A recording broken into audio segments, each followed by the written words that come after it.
Hi, my name is Nicole Colon, and this video is for the social media specialist at Red 7. I do have the list of questions ready, so I'm just gonna go ahead and start answering them. They probably won't be in the same order, but here we go. So what leadership means to me and a time that I took leadership.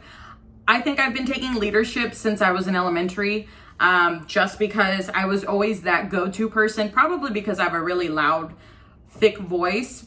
But I typically tend to be the person that people either choose as the leader or that just asserts themselves as the leader in the group automatically. So that was definitely my action to doing those things.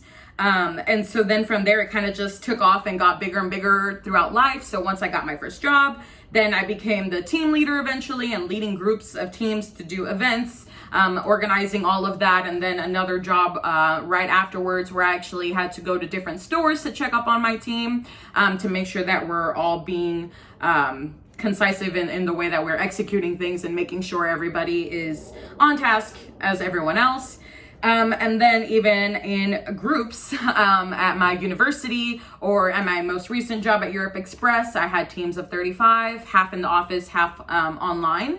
And as well as at UTD, I would always join into groups and always take leadership as well. However, those in college were a little bit better because I got to get some feedback on how I was in my position, which always was positive. And if there ever was anything that was a critique, then of course I would take that and learn from it and then move forward with that being fixed.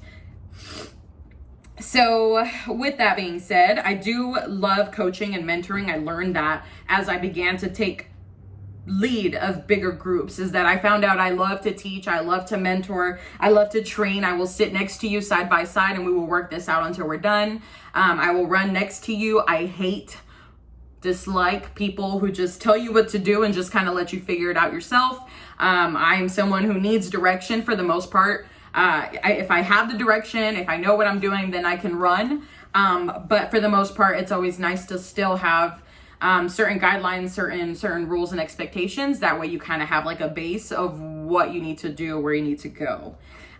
So apart from that and leadership as well, I did volunteer a lot growing up and still do, not as much now with COVID, but I've done a lot of team leaderships when it comes to fundraising or volunteer events. So I have volunteered a lot at a nursing home, low income schools such as Family or Head Start, if you've ever heard of that.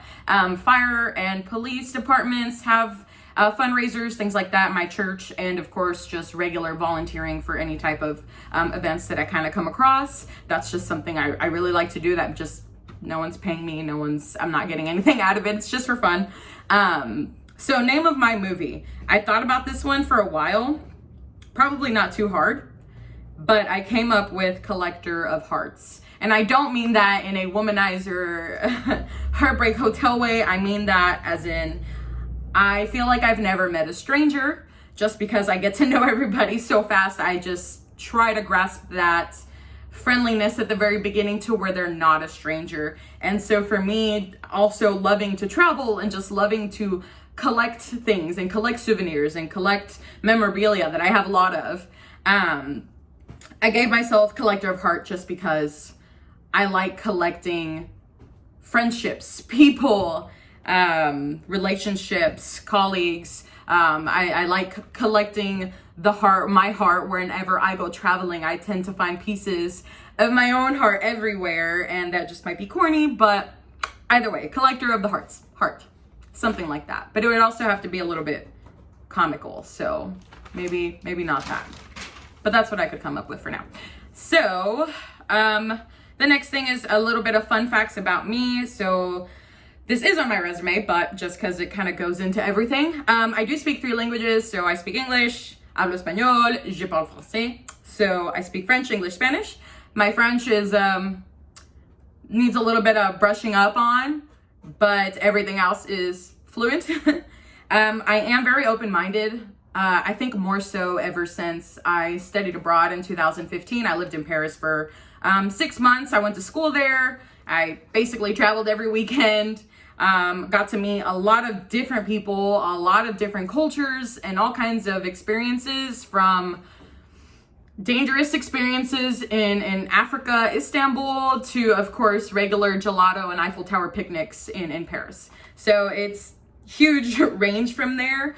And I think that doing that definitely gave me better problem solving skills, definitely gave me my third eye, in my opinion, for a lot of things, business-wise, personal-wise, everything-wise. And if you can't tell yet, I'm definitely a social comedian, maybe a chameleon.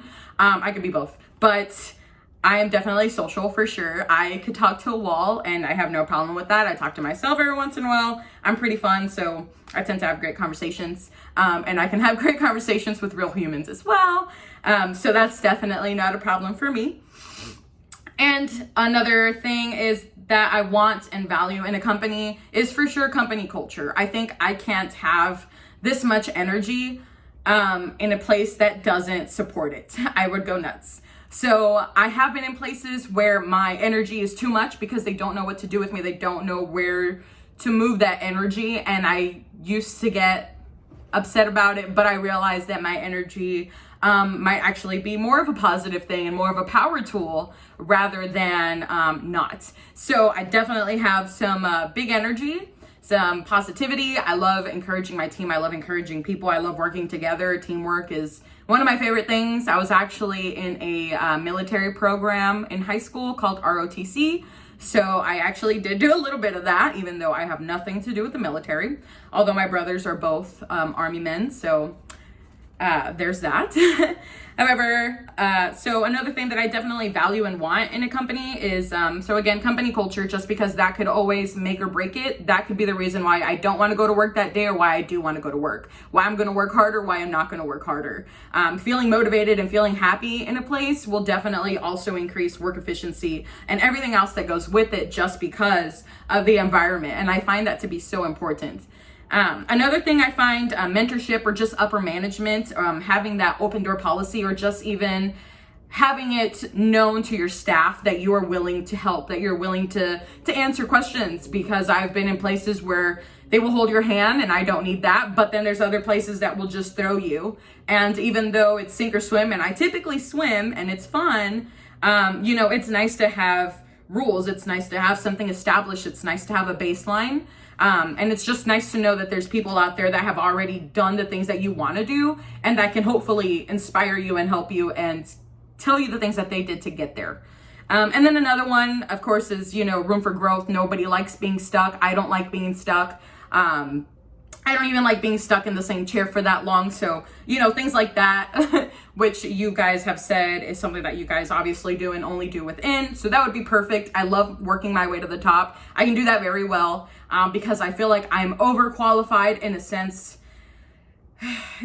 of not the job exactly, because I do feel that I am underqualified for certain of those responsibilities because I haven't practiced them enough to say that I'm an expert.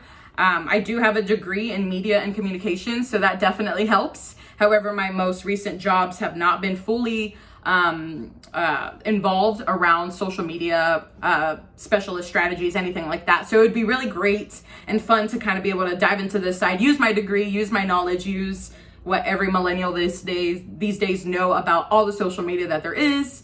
So that would be definitely a great thing. And then I want someone who will definitely see me for my potential rather than my experience. So just as I said, I might not have the exact experience of all these requirements and responsibilities under this position. However, I know I'm teachable, I know I can do it, and I know I can get there. Of course, with the company's help, the company's instruction.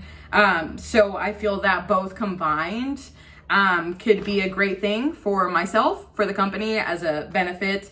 So I definitely feel like I could be the right person for this. Hopefully the right attitude, the right attitude, the right personality, the right motivation, just because, like you said, sometimes you can't teach that. Sometimes you need the person who doesn't really know much but has everything else, but is teachable and can be that person compared to the alternative. So that was a little bit about me. I also want to mention that I know the West Ham I'm Forever Blowing Bubbles anthem song to the UK team, and I've been to the studio as well. I have eaten McDonald's in about 23 countries. Not that McDonald's is something that I'm proud of, but typically they have free Wi-Fi. And it's just very fun to see what the different variations are of our most loved American McDonald's menus. So anyway, thank you for your time. I look forward to hearing back from you guys. I am available the rest of the week for an interview at whatever time. So yeah, I hope you guys have a great day, and I look forward to hopefully having an interview with you guys the next day. Thank you so much. Stay safe and have a good one. Bye.